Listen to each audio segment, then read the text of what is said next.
حضرت سلیمان علیہ السلام نے محض 11 برس کی عمر میں ایک ایسا حکمت بھرا مشورہ تجویز دی کہ حضرت داؤد علیہ السلام کو پسند آئی۔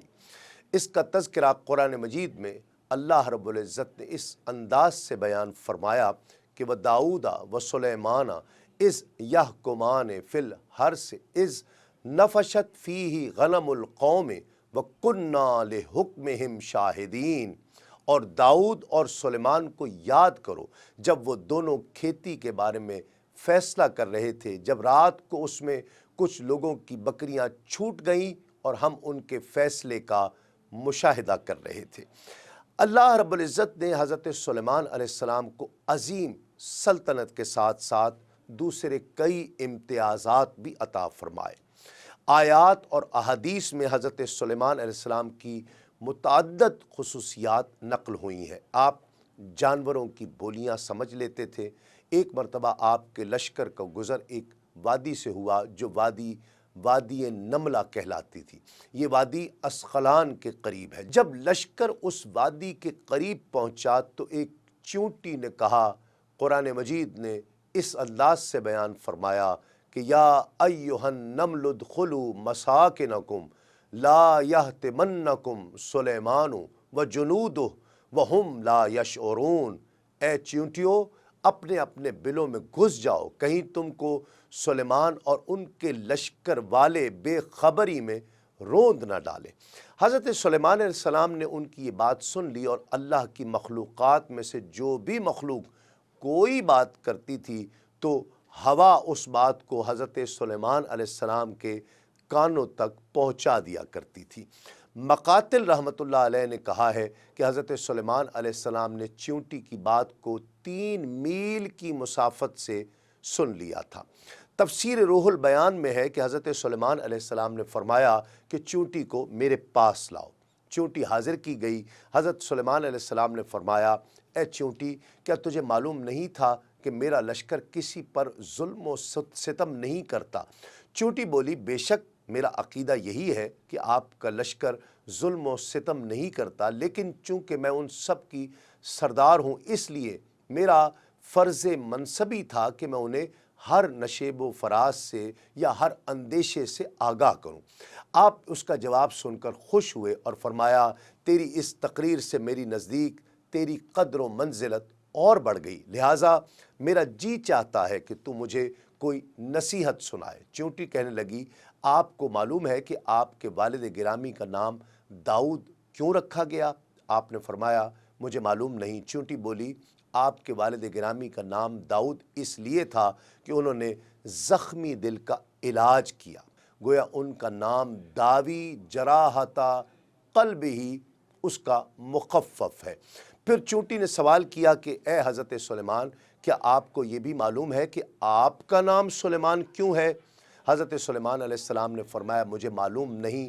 چونٹی نے کہا، اس لیے کہ آپ سلیم الصدر والقلب ہیں، گویا سلیمان انہی الفاظ کا مخفف ہے۔ تفسیر روح البیان میں علامہ اسماعیل حقی رحمۃ اللہ تعالی علیہ نے کشف الاسرار کا حوالہ دیتے ہوئے لکھا ہے کہ حضرت سلیمان علیہ السلام نے چونٹی سے پوچھا کہ تمہاری سلطنت کا حدود اربع اور تمہارے لشکر کی تعداد کتنی ہے؟ چونٹی نے عرض کی کہ لشکر کی نگرانی کے لیے میں 4000 کوتوال رکھتی ہوں، اور ان میں سے ہر ایک کے ماتحت 40,000 نقیب ہیں، پھر ہر ایک نقیب کے تحت 40,000 چونٹیاں رہتی ہیں۔ پھر حضرت سلیمان علیہ السلام نے چونٹی سے فرمایا کہ تو اپنے لشکر سے باہر کیوں نہیں جاتی؟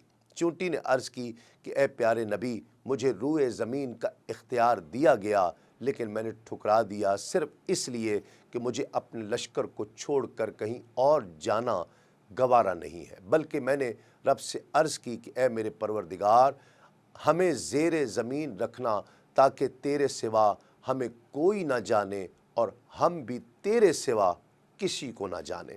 اس کے بعد چونٹی نے حضرت سلیمان علیہ السلام سے کہا کہ آپ بھی تو مجھے بتا دیں کہ آپ کو اللہ رب العزت نے سب سے بڑی کون سی نعمت عطا فرمائی ہے؟